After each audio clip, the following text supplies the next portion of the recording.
Hello friends, हमारे channel non stop love stories में आप सभी का एक बार फिर से स्वागत है। मैं ऋतु आप सभी के लिए एक और प्यारी सी स्टोरी के साथ। दोस्तों, स्टोरी स्टार्ट करने से पहले आप सभी से रिक्वेस्ट है कि हमारे channel non stop love stories को लाइक, सब्सक्राइब और शेयर करना ना भूलें।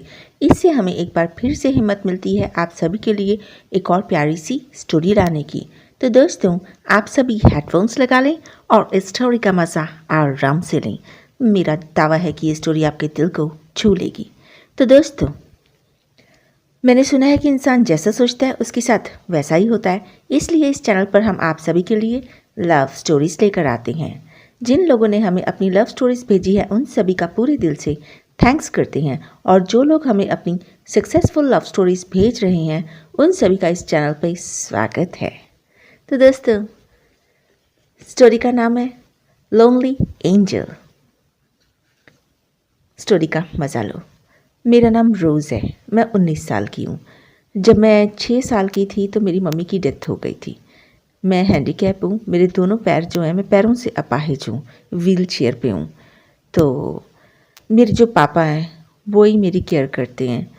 मैं स्कूल में भी वो मुझे सुबह सुबह तैयार करके खाना वो ही बनाते हैं, चाय भी वो बनाते हैं, सब कुछ मेरा करके मैं नहा खुद लेती हूँ, कपड़े भी मैं खुद पहनती हूँ। लेकिन मेरे बाल मेरे पापा शुरू से ही बनाते आ रहे हैं। तो मेरे बाल वगैरह बना के तो मैं स्कूल जाती थी। अभी तो मैं +2 में हूँ ना।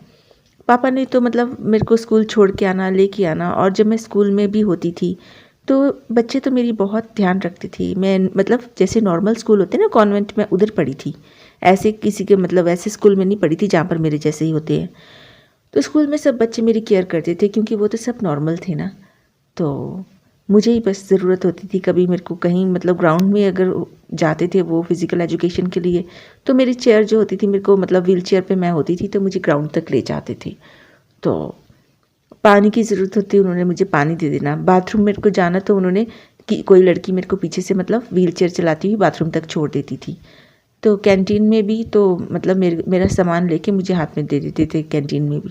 स्कूल में सब मेरी केयर तो बहुत करते थे, पर कोई मेरा फ्रेंड नहीं बना, ना लड़की ना लड़का, क्योंकि मैं डिपेंडेंट थी ना। तो ये तो स्कूल के सभी खेलने वाले बच्चे थे, ये तो भागा दौड़ी पसंद करते हैं।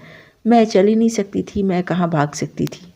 तो ये आपस में ही खेलते रहते थे, पर मैं इनको देख के खुश होती थी। बस इसी तरह मेरी +2 कवर हो गई। मेरे पापा की तो बेकरी थी। हमारा घर बहुत अपना घर था, हमारा बहुत बड़ा घर था, खुला घर था, जहाँ पर मेरी व्हीलचेयर हर जगह जा सकती थी। पापा ने ऐसा बनाया हुआ था। लेकिन जो हमारा हमारा घर थोड़ा ऊंचा सा था, और जो हमारा गार्डन था सिर्फ उसमें थी व्हीलचेयर की जगह। जैसे व्हीलचेयर जाने के लिए ढलान सी बनी होती ना, वैसे थी। और पौड़ियाँ भी थी, पापा के लिए स्टेयर्स भी थी। पापा तो स्टेयर्स पे चढ़ के नीचे उतर जाते थे। थोड़ी सी थी स्टेप्स, कह सकते हैं कि 4 होएगी छोटी छोटी स्टेप्स। तो लेकिन मेरे लिए तो व्हीलचेयर के लिए जगह बनी हुई थी, स्लाइड जो होती है ना व्हीलचेयर की, वो। तो मेरे पापा तो हमेशा मेरी स्लाइड को बैक करके खुद पहले उतरते थे, पीछे होके बैक साइड होके मेरी चेयर हाथ में पकड़ के बड़े ध्यान से उतरते थे। खुद उनकी पीठ जो होती थी वो दूसरी साइड होती थी, और मेरी व्हीलचेयर को वो पकड़ के आप समझ जानते हैं ना कैसे स्लाइड से व्हीलचेयर से उतरते हैं। पापा मेरा बड़ा ध्यान रखते थे बड़ा अच्छी तरह। हम लोग जब तक मैं पापा के साथ रही, पापा ने बहुत ही ज़्यादा अच्छी तरह रखा। कभी मुझे अकेला नहीं छोड़ते थे। उनकी बेकरी थी एक, जो घर के बाहर ही खुलती थी, हमारे घर के अंदर की साइड में ही थी। तो पापा सुबह सुबह जब बेकरी जाते थे, मुझे जब छुट्टी होती थी सैटरडे संडे, तो हम लोग ऐसे मनाते थे जैसे कोई फेस्टिवल हो। तो मैं पापा के बेकरी में अपने आप ही चली जाती थी व्हील चेयर से। तो पापा के साथ में मैं काम कराती थी। वैसे तो हमारे 2 सर्वेंट भी थे, पर पापा के साथ में ज़्यादा मुझे अच्छा लगता था काम कराना। जब कोई कस्टमर आता था ना, तो मेरे को अच्छा लगता था डील करना। तो मुझे बहुत अच्छा लगता था। हाँ, मैं बेकरी में मैं भी पापा के साथ काम कर रही हूँ। तो घर में भी मैं जैसे हुआ, पापा हमने घर के अंदर सर्वेंट्स नहीं रखे हुए थे। पापा सब खुद ही करते थे। अगर पापा ने कोई काम कर रहे होते थे तो वो होता है ना वाइपर करना घर में, वो मैं कर देती थी। जो व्हीलचेयर वाले काम होते थे ना, डस्टिंग, वो भी मैं कर देती थी। अब जो हमारी चिक्स लगी हुई थी ना वरांडे में, वो भी मैं डाउन भी कर देती थी, इवनिंग में, और जब मॉर्निंग होती थी तो अप भी मैं ऊपर भी मैं उसको करती थी। तो ऐसे छोटे छोटे काम मैं कर देती थी, पापा का हाथ बटा देती थी। पापा को भी बहुत अच्छा लगता था। हम लोग अपने घर में बड़े प्यार से रहते थे, और डस्टिंग वगैरह जो मतलब मैं खुद ही कर लेती थी। मतलब एक हमने अपने घर का मैनेज बड़ा अच्छी तरह किया हुआ था। आधा काम मैं करती थी, आधा काम पापा कर लेते थे। अगर पापा बिज़ी होते थे तो शाम की चाय मैं बना लेती थी घर में, और पापा को आवाज़ दे देती थी, पापा आ जाओ, तो पापा बेकरी से आ जाते थे। तो पापा के साथ तो मैं बड़ी खुश थी। पापा तो मेरी हर बात में मेरी हेल्प करते थे। मेरे सुबह सुबह बाल भी वही बनाते थे। तो सुबह का मतलब खाना और चाय बड़ी अच्छी तरह बना देते थे। हालांकि मैं तो कभी भी खाना नहीं बनाती थी, लेकिन वो पूरा काम करते थे। मैं सिर्फ चाय बना लेती थी, क्योंकि मैं शुरू से ही यही करती आई थी। पापा ने इतना ही सिखाया था। पापा कहते थे थोड़ी और बड़ी हो जाएगी फिर तुझे मैं खाना बनाना सिखाऊंगा। मैंने कहा ठीक है। तो हमारे पास यहाँ पर मेरे पापा ने ना ढेर सारे लव बर्ड्स रखे हुए थे केज में मेरे लिए। तो उनकी जो बड़ा वाला केज था, उसमें जब चिक लगानी होती थी तो इवनिंग में मैं चिक लगा देती थी उनकी चारों तरफ, मैं खींच देती थी, बस वो उसको खींचना ही तो होता है। और फिर जब मॉर्निंग होती थी तो मैं अप कर देती थी चारों तरफ से चिक। तो वो ना वॉल के ऊपर लगे हुए थे, सॉरी तीनों तरफ से चिक ऊपर करनी होती है। तो वॉल के ऊपर पापा ने बड़ी अच्छी तरीके से लगाया था, ताकि कोई बिल्ली ना इसके ऊपर चढ़ सके, चूहा भी ना आ सके। मतलब लव बर्ड्स को बड़े ध्यान से रखना पड़ता है ना। तो जो मेन गेट था, मतलब वहाँ से हमारा मेन गेट घर से काफ़ी दूर था। तो वहाँ पर तो मैं अपनी व्हीलचेयर से ही जाती थी, और हमारे घर के सामने एक पार्क बना होता था। मैं पार्क में बच्चों को खेलता देखती थी। वो मेरी उम्र के ही थे, कुछ खेलते थे, कुछ बैठ के बातें करते थे, लड़के लड़कियाँ। मैं बड़े ध्यान से उनको देखती थी। रोज़ शाम को मैं उधर ज़रूर बैठती थी थोड़ी देर तक। अपने आप में उस टाइम मुझे बहुत अकेलापन फ़ील होता था, सच बताऊँ तो, क्योंकि मेरे साथ के जो बच्चे होते थे ना, एक भी मेरी फ्रेंड भी नहीं था, और मतलब ना कोई लड़की ना कोई लड़का। बस उस टाइम मैं बहुत अकेला फ़ील करती थी। और अपनी मतलब बोरियत को मैं दूर करने के लिए मैं बुक्स पढ़ती थी। मुझे बुक्स पढ़ना बहुत पसंद था। मेरे पापा मेरे लिए नई नई बुक्स लाते थे, तो मैं सोने से पहले तो मैं बुक पढ़ती पढ़ती ही सोती थी। दोपहर को भी मैं बुक्स पढ़ती थी जब पापा नहीं होते थे। सुबह तो ऐसे केयर में ही निकल जाती थी, अपनी केयर में और घर की केयर में। मतलब थोड़ा डैडी कर देती थी, थोड़ा मैं कर देती थी। और मैं रिश्तेदार भी हमारे घर में कभी नहीं आते थे, हमारे रिश्तेदार, क्योंकि ना हम उनको बुलाते थे ना वो हमारे घर में आते थे। एक तो मैं वैसी हैंडीकैप थी, रिश्तेदार आना पसंद नहीं करते थे। उनको होता था ये कोई काम में बोल देंगे। आपको पता है ना आजकल सभी लोग ऐसे हैं। हमारे घर में भी ऐसा ही था, उनको होता था ये कोई काम ना बोल दे, क्योंकि हमारे घर में तो बहुत काम होता था बाहर का। मेरे पापा जब कोई आता था तो मेरे पापा बोल ही देते थे आप बाहर से ये सामान ले आओ, तो लोग खिंच जाते थे, तो आते ही नहीं थे। मैं भी पसंद नहीं करती थी अब हमारे घर में कोई आए, ठीक है हम अपना काम खुद ही कर लेते हैं। तो मैं जब बीमार होती थी मेरे पापा मेरी बहुत केयर करते थे। मतलब जब भी मुझे फ़ीवर होना या कुछ भी हो जाना, फ़ीवर ही होता था और खांसी आती थी मुझे कभी कभी, तो मेरे पापा डॉक्टर को एकदम बुला लेते थे। तो डॉक्टर मुझे देख के चले जाते थे, और फिर उसके बाद में मेरे पापा मेरा बड़ा ध्यान रखते थे। मेरी दवाइयों का भी ध्यान रखते थे, टाइम टाइम पे मुझे दवाई देते थे खाने के बाद में, बहुत ध्यान रखते थे। लेकिन जब मेरे पापा बीमार होते थे ना, तो मैं उनका पूरा ध्यान रखती थी। मैं एकदम फ़ोन करके उसी डॉक्टर को बुला लेती थी, और फिर वो डैडी को दवाई दे के, पापा को दवाई दे के चले जाते। तो मैं पापा को मतलब खाना हम तब बाहर से मंगवा लेते थे फ़ोन पे, तो क्रेडिट कार्ड पापा का मैं हैंडल कर लेती थी। उसके बाद में खाना मैं उसमें प्लेट में डाल के पापा को दे देती थी। ऐसे ही मतलब हम लोग एक दूसरे की केयर करते थे। खुशियाँ तो ऐसी होती है ना, एक दूसरे की केयर करने से ही खुशियाँ आती। ये थोड़ा ना कोई एक ही करता रहे तो घर में खुशियाँ नहीं आती। खुशियाँ अगर लेके आनी है ना, तो एक दूसरे की केयर करनी ही पड़ती है। तो हमारा एक गार्डन, मतलब घर के बाहर जो गार्डन था, उसमें मैं प्लांट्स को पानी देने का काम ज़रूर मैं करती थी। वो मुझे खुद ही बहुत पसंद था। मैं अपने प्लांट्स को पानी देती थी, और जो बाहर प्लांट्स वाला आता है ना, पौधे लेके जो आते होते हैं घर के बाहर, पौधे ले लो करके, उससे मैं कभी कभी नए नए प्लांट्स भी ले लेती थी, लगाती थी। ये तो मेरा अपना एक शौक़ था। हाँ, लेकिन मेरा जो सबसे अच्छा शौक़ था वो बुक्स पढ़ने का था। मैं बुक्स को कभी अपने से दूर नहीं करती थी, क्योंकि जब मैं बुक्स पढ़ती थी ना, तो मुझे ऐसा लगता था जैसे मैं अपने साथ के बच्चों के साथ ही खेल रही हूँ। उन्हीं बुक्स में मैं अपने आप को ही देखती थी और खो जाती थी। ये मुझे बहुत अच्छा लगता था। सैटरडे संडे जो होता था, पापा बेकरी से जल्दी आ जाते थे, और सैटरडे संडे तो मैंने बताया ना, हम एक फेस्टिवल की तरह मनाते थे। पापा बेकरी से पेस्ट्रीज़ ले आते थे, पाइनएप्पल पेस्ट्रीज़ मुझे बहुत पसंद। तो हम लोग पेस्ट्री खाते थे, चाय पीते थे, गार्डन में थोड़ी देर बैठते थे। फिर बाहर जो मेन गेट था ना, मैं जब वहाँ पर बैठती थी सैटरडे संडे तो पापा भी ज़रूर आ जाते थे। मुझे पूछते थे क्या देख रही है, मैं कहती थी कुछ नहीं। पापा कहते कुछ तो तू देखती है रोज़, मैं कहती थी कुछ नहीं। पापा कभी कभी तो मुझे पार्क में भी ले जाते थे, अच्छा लगता था। तो ऐसे हमारे खुशियों वाले दिन कट रहे थे बहुत अच्छी तरीके से, बहुत खुश थे हम लोग। तो एक दिन क्या हुआ, हमारे घर में एक मतलब आवाज़ आने लगी, जैसे स्पार्क की आवाज़ होती है ना, कुछ तार जलती है तो बहुत स्पार्क की आवाज़ आती है, वैसी आवाज़ थी। मेरे पापा मुझे कहते 1 मिनट रुक, क्योंकि वो बाहर की तरफ था ना, मीटर सब मीटर हमारा बाहर की तरफ था। तो मेरे पापा कहते 1 मिनट रुक, मैं मीटर देख के आता हूँ। मैंने कहा ठीक है। जब तक पापा गए तो एक ब्लास्ट की आवाज़ आई और मेरे पापा की एक बहुत ज़ोरदार चीख थी। मैं व्हील चेयर को चलाती हुई या कह सकते हैं कि धकेलती हुई बड़ी मुश्किल से वहाँ तक गई। तब तक जो मेरे पापा थे वो ऑन द स्पॉट डेड हो चुके थे, पड़े हुए थे बस ज़मीन पे। और मैं ज़ोर ज़ोर से उनको देख के चिल्लाने लग गई। और आग जो थी वो मतलब बिजली वाली आग थी, बिजली को तारों को आग लगी हुई थी, मीटर को आग लगी हुई थी। इतनी तेज़ आग लग रही थी, एकदम आवाज़ शां शां की आवाज़ आ रही थी। मेरी चीखों में तो कुछ पता ही नहीं चल रहा था, लेकिन बाहर के लोगों ने जब ये आवाज़ सुनी, बहुत लोग इकट्ठे हो गए। तो काफ़ी मतलब वो फायर ब्रिगेड वगैरह बुलाते हैं ना, उन लोगों ने पानी तो नहीं मारा, इस आग में पानी नहीं मारते, लेकिन बड़ी मुश्किल से इस आग को कंट्रोल कर लिया, मतलब सब कुछ ठीक ठाक कर लिया। फिर हमारे घर का जो बिजली भी चली गई तो उन्होंने ऑन द टाइम उन्होंने इलेक्ट्रिशियंस वगैरह को बुलाया।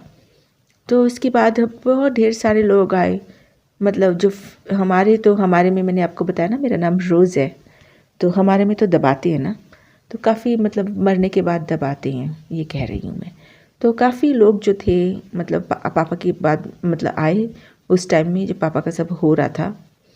तो बस फिर अब मैं क्या करती, मेरे को कुछ समझ नहीं आ रहा था। तो बस पापा को जब बरी किया तो दबाया, मतलब उसके बाद में ग्रेवयार्ड से मतलब कब्रिस्तान से मैं घर तक, मुझको एक आदमी था वो मुझे छोड़ने आया।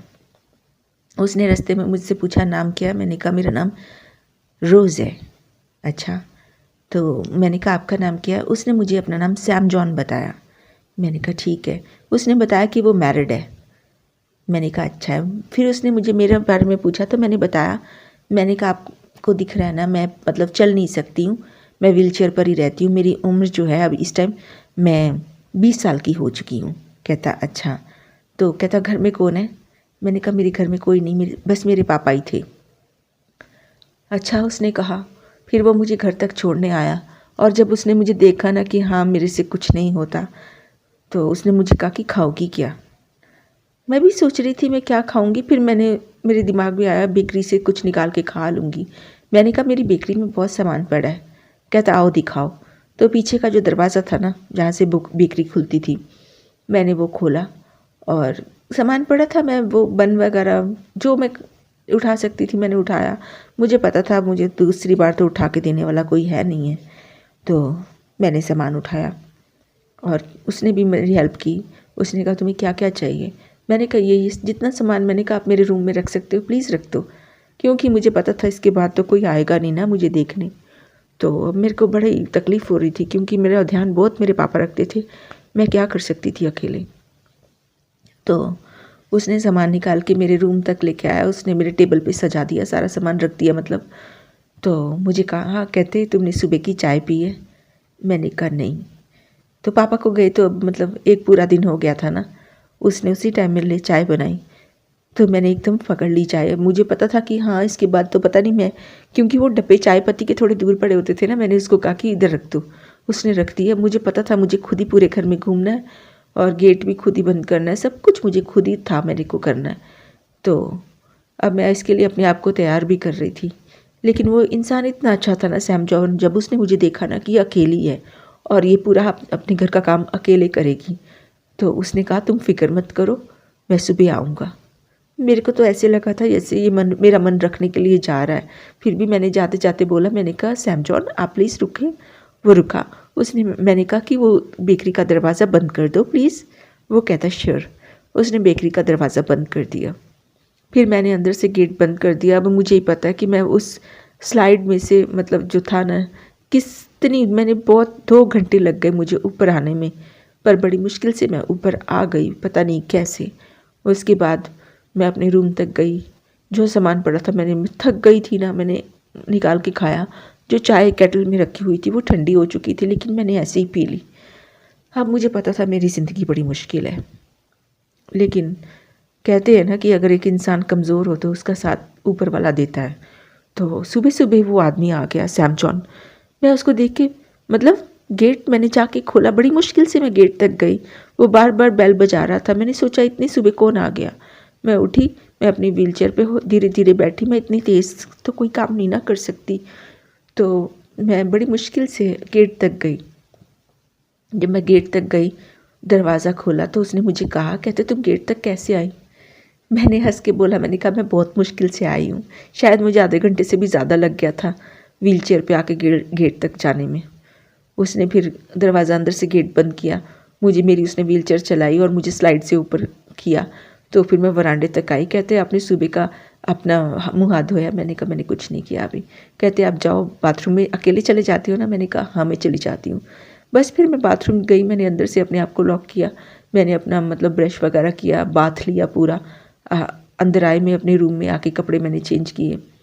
तो फिर मैंने अपने रूम का दरवाज़ा खोला। फिर तब तक मैंने देखा उसने चाय टेबल पे तैयार कर दी थी। उसने मॉर्निंग का सारा ब्रेकफास्ट तैयार कर दिया था। ब्रेड लाया था वो बाहर से ही, और अंडे लाया था। उसने फटाफट सब मतलब खाना इतना अच्छा तैयार कर दिया ना, मेरे को तो इतना ऐसा लग रहा था जैसे पता नहीं किसने मेरे ऊपर कितना बड़ा एहसान कर दिया हो। तो मैं तो ऐसे ही खाना खा रही थी, यही सोच के कि पता नहीं अब कभी मुझे मिलेगा कि नहीं। तो उसने कहा कि कहता मैं आफ्टरनून में भी आऊँगा, आप खाओ। तो उसने भी मेरे साथ खाना खाया। मुझे बड़ा अच्छा लगा। तो उसने चीनी और पत्ती के डब्बे नीचे रख दिए थे पास में। तो मैंने कहा थैंक यू सो मच। उसने फिर मुझे बोला, कहता अब आप तो आओगे नहीं ना बाहर का दरवाज़ा बंद करने। कहता ऐसा करता हूँ मैं बाहर लॉक लगा के चला जाता हूँ, मैं ही आऊँगा। मैंने कहा हाँ। उसने मुझे पूछा लॉक कहाँ रखे हैं, तो कबर्ड में मैंने बता दिया वहाँ लॉक पड़े होते हैं, कीज़ भी साथ ही हैं। उसने वहाँ से एक बड़ा सा लॉक लिया और वो बंद करके चला गया। उसके बाद में वो आफ्टरनून में आया। तो आफ्टरनून में ना पार्क में बहुत ढेर सारे बच्चे थे। उसने बाहर से बेकरी खोल दी। उसने बच्चों को काफ़ी सामान फ्री में दे दिया। अभी मुझे पता था सारा का सारा तो ख़राब हो जाएगा 1-2 दिन में। मैंने उसको कहा, मैंने कहा जितना निकाल सकते हो सारा फ्री निकाल दो। उसने सारे बच्चों को फ्री में सामान बांट दिया। मैंने कहा अच्छा किया।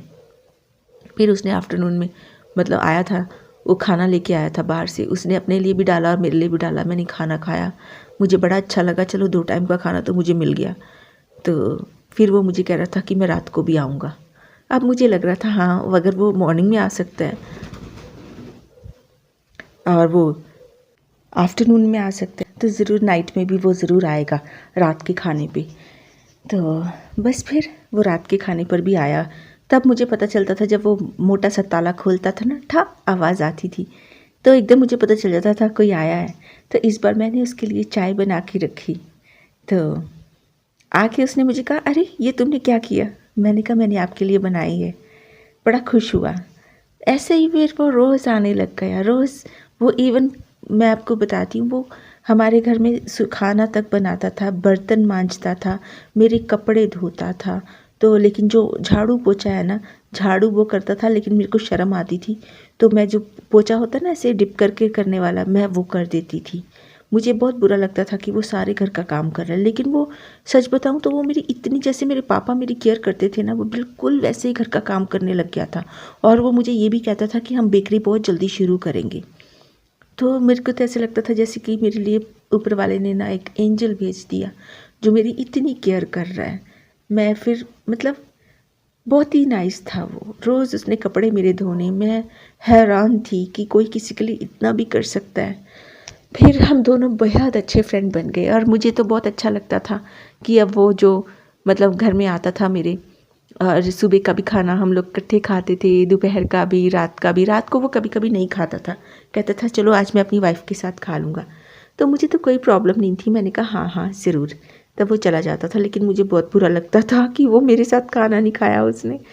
बहुत ही अच्छा मेरा धीरे धीरे फ्रेंड बन गया। फिर मैंने कहा आपकी तो मैरिज हुई हुई है ना? वो कहता हाँ। फिर वो मुझे कहता था तुम बहुत सुंदर हो।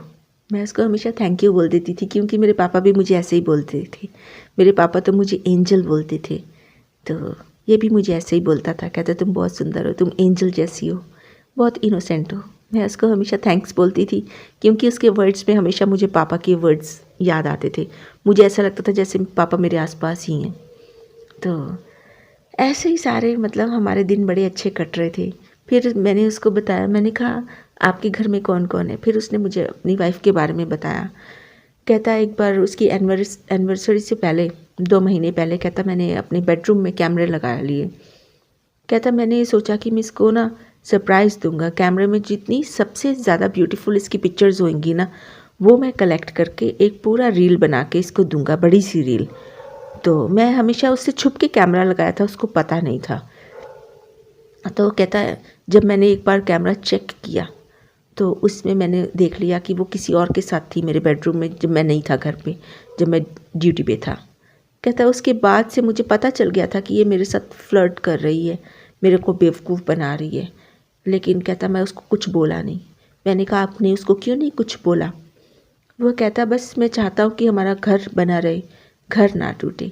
मैंने कहा आपके बच्चे नहीं हैं? वो कहता नहीं है। कहता मैंने उसके बाद सोच लिया था बच्चे नहीं करने, मुझे नहीं पता था, पता है कि अब वो मेरे साथ कितनी देर और रहेगी, लेकिन वो मेरे को किसी से बात तक नहीं करने देती रोज़। मैंने कहा अच्छा। तो बस उसने अपनी वाइफ़ के बारे में जो बताया ना, कहता मैंने उसको मतलब कैमरे में किसी और के साथ देखा था, तो बेडरूम में। मैं समझ गई थी कि हाँ इसीलिए वो शायद पता नहीं मेरी केयर करता है या फिर अपने घर से दूर रहता है। फिर मैंने उसको पूछा, मैंने कहा आप मेरी केयर क्यों क्यों करते हो रोज़? तो कहता और कौन करेगा बताओ? मैंने कहा हाँ। फिर कहता कि कहते हैं ना कभी कभी अच्छे कर्म कमाने पड़ते हैं। कहता मैं रोज़ अच्छे कर्म कमाने आता हूँ। मैंने कहा अच्छा। कहता हाँ। कहता तुम विश्वास करते हो इन बातों पे? मेरे को नहीं पता, मैंने कहा, क्योंकि मुझे नहीं पता था अच्छे कर्म करने के लिए घर से बाहर जाना पड़ता है। मेरे को तो पापा ने ऐसा कुछ नहीं बताया था, तो मेरे को जवाब ही नहीं देना आ रहा था। उसने कहा कोई बात नहीं। तो उसने फिर एक टाइम वो भी आया जब उसको शहर से दूर जाना पड़ा, आउट ऑफ टाउन। तो मुझे उसने बताया, कहता मैं इतने दिनों के लिए 5 दिन के लिए जा रहा हूँ, तुम अपना ख्याल रख लोगी? मेरे को तो बहुत मुश्किल था अपना ख्याल रखना, पर मैंने फिर भी बोला, मैंने कहा हाँ मैं रख लूँगी। मुझे पता था बेचारे की मजबूरी है, नहीं तो सैम जॉन ऐसा नहीं था कि मुझे छोड़ के चला जाए। अब मुझे ये था कि मुझे सुबह का खाना मैं कैसे करूँगी, दोपहर का, रात का, मैं अपने कपड़े भी कैसे धोऊँगी, अब मेरे को कुछ समझ नहीं आ रही थी। तो फिर भी मैंने उसको हाँ बोल दिया। फिर उसने मुझे कहा तुम कपड़ों का ध्यान मत रखो, ना झाड़ू पोछे का ध्यान रखो, वो मैं खुद ही आके घर का काम कर लूँगा। मैंने कहा ठीक है। फिर उसने मुझे अपना क्रेडिट कार्ड दिया। कहता कि रोज़ जब तुम्हें भूख लगेगी, मॉर्निंग में भूख लगने से पहले तुमने कॉल करना है और खाने वाले को बुला लेना है। मैंने कहा ठीक है। तो फिर उसने मुझे बोला, कहता कि तुमने ये ऐसे बिल पे करना है, उसको फ़ोन पे ही बता देना मैंने ऐसे बिल पे करना है, वो सब कुछ अगर उसके पास अवेलेबल होगा तो लेके आएगा। मैंने कहा हाँ ठीक है। बस मैं ठीक है कह रही थी, मुझे नहीं पता था आगे कैसे मैंने करना है।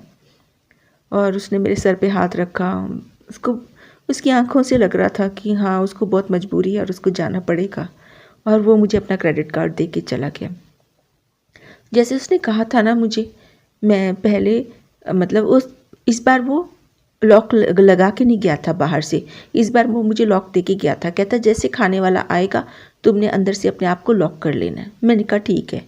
तो मैं खाने वाले को कैसे बुलाती थी, मैं पहले अपनी व्हीलचेयर को धीरे धीरे धीरे नीचे करती थी, उसके बाद में लॉक अपने साथ रखती थी और की भी, और उसके बाद में मैं उधर ही मतलब अपनी व्हीलचेयर लगा के पहले मैं उसको फ़ोन करती थी खाने वाले को, फिर मैं उधर से खाना उससे लेके पेमेंट उसकी क्रेडिट कार्ड से करके फिर मैं खाना लेके आती थी। बड़ी मुश्किल से मैं ऊपर तक चढ़ती थी, लॉक लगा के, डोर मतलब अपने मेन गेट को तो फिर अंदर आके आराम से खाना खाती थी। इसी में सच बताऊँ मुझे बहुत टाइम लग जाता था, मुझे बहुत मुश्किल लग रहा था ये सब, पर ये एक लाइफ का मतलब पार्ट है ना, तो मेरे अलावा मेरी और कौन केयर करेगा। बस मैं ऐसे ही मॉर्निंग में, इवनिंग में, नाइट में खाना मंगवा लेती थी, तो वो खाना ले आते थे और मैं धीरे धीरे सब मतलब देख ही रही थी अपने आप को। चाय बनानी होती थी, मैं चाय बना लेती थी, उसका बर्तन भी मैं साफ़ कर लेती थी, अपने बर्तन भी मैं क्लीन कर लेती थी। हालांकि मेरे को बहुत मुश्किल लगता था, पर ठीक है, चल रहा था। तो बस उसके गए अभी 3 दिन हुए थे।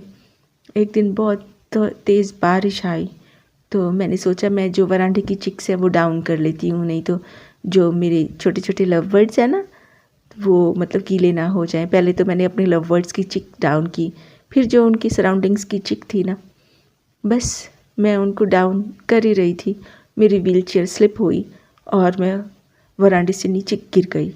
जब मैं गिरी तो मेरे को बहुत बुरी तरह चोट लगी और मैं बेहोश हो गई।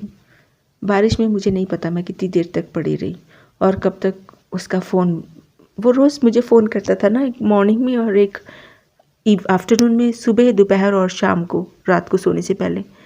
पर मैं नहीं मैं उठा पाई इस बार। मैं गिरी रही, बीच बीच में मुझे होश भी आता, फिर मैं बेहोश हो जाती।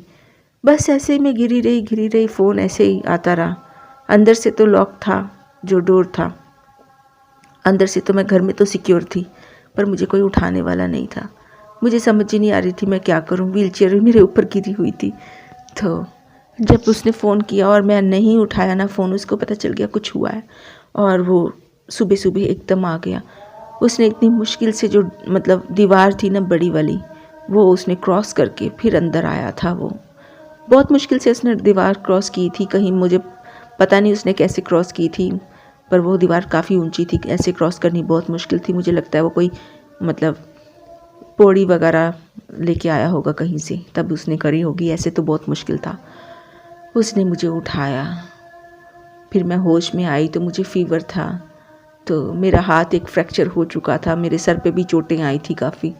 उसने मुझे उठा के मतलब उसने व्हीलचेयर पे मुझे रखा, मेरे हाथ से उसने कीज़ ली, तो फटाफट उसने मेन गेट का दरवाज़ा खोला।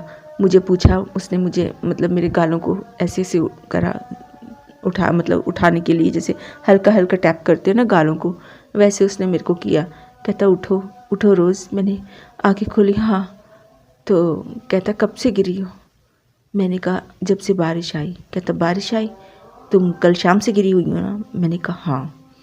बस उसने एकदम मुझे हॉस्पिटल लेके चला गया, अपनी गाड़ी में बिठा के बाहर से उसने लॉक किया और एकदम मुझे हॉस्पिटल लेके चला गया। और फिर हॉस्पिटल जब वो मुझे लेके गया तो मैं एडमिट हो गई, वहाँ पर मुझे रखा, मेरे हाथ की हड्डी टूट गई थी, सर पे भी मेरे को काफ़ी चोट लगी थी। तो जो उसकी वाइफ थी ना, उसको पता चल गया था कि इसका जो मतलब बिल, जो क्रेडिट कार्ड का बिल की वो होते हैं ना मैसेजेस, वो फ़ोन पे आते हैं ना, तो उसके फ़ोन पे वो सभी मैसेजेस आ रहे थे। वो फ़ोन घर पर था, उसको पता चल गया कि हाँ ये कोई इधर ही है, शहर में ही है, इसी टाउन में है जो ये यूज़ कर रहा है। और फिर उसने जब मैं छुट्टी लेके घर गई, मतलब जब मुझे सैम जॉन मेरे घर में लेकर आया, तो वो घर के बाहर ही खड़ी हुई थी। उसने मुझे कहा कि ये सब क्या हो रहा है। अब मैं उसको क्या बोलती, मैंने नीचे मुँह कर लिया। मैं क्या बोलती उसको, मैं ये भी नहीं बोल सकती थी हाँ ठीक है, या मैं लड़ाई भी नहीं कर सकती थी। मैं किस रिश्ते से लड़ती उससे, क्या था जो मैं बीच में कुछ बोलती, या मेरा अपना मेरी तो बस वो केयर करता था। मैंने नीचे मुँह कर लिया। सैम जॉन को कहती है तुम्हारा रिलेशन क्या है? सैम जॉन सामने आया इस बार, कहता हम दोनों आपस में प्यार करते हैं और एक दूसरे से जल्दी शादी कर रहे हैं। मैंने एकदम सैम को देखा, मैंने सोचा ये क्या बोल रहा है, लेकिन सैम ने ये सब, मेरे को ऐसा लगा जैसे सपना है, ऐसे कैसे हो सकता है, क्योंकि मैंने फर्स्ट टाइम अपने करीब कोई इतने करीब कोई लड़का देखा था। सच बताऊं तो मुझे वो अच्छा लगता था, लेकिन मैं उसको कह थोड़ा ना सकती थी। अब कोई केयर करे तो उसको ये थोड़ा ना कह सकते हम कि हमने तेरे से शादी करनी है। तो लेकिन सैम जॉन ने अपनी वाइफ को ऐसा बोल दिया। उसकी वाइफ ने ध्यान से उसको देखा, कहते तुझे पता है तू क्या बोल रहा है?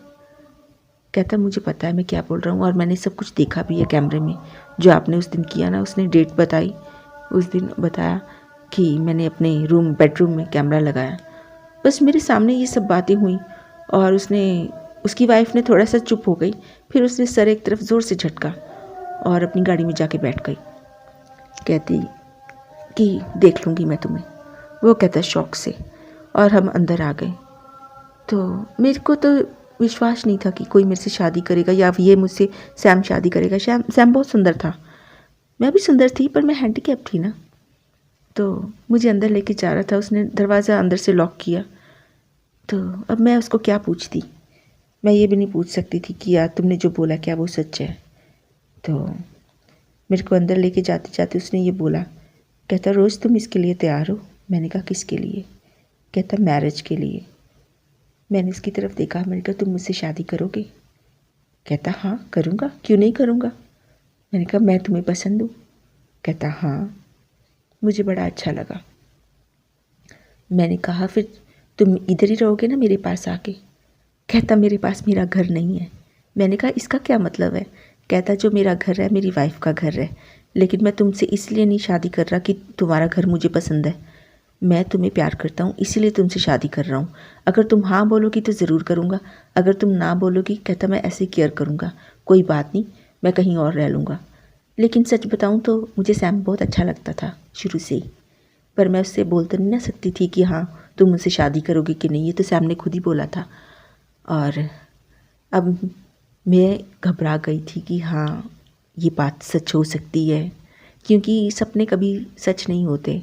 लेकिन जो मेरे सपने हैं, जो मैंने खुली आंखों से शायद कभी देखे थे, जो मैं अपने आप से भी कहती थी कि नहीं ऐसा नहीं हो सकता, वो सब सच हो ही रहे थे।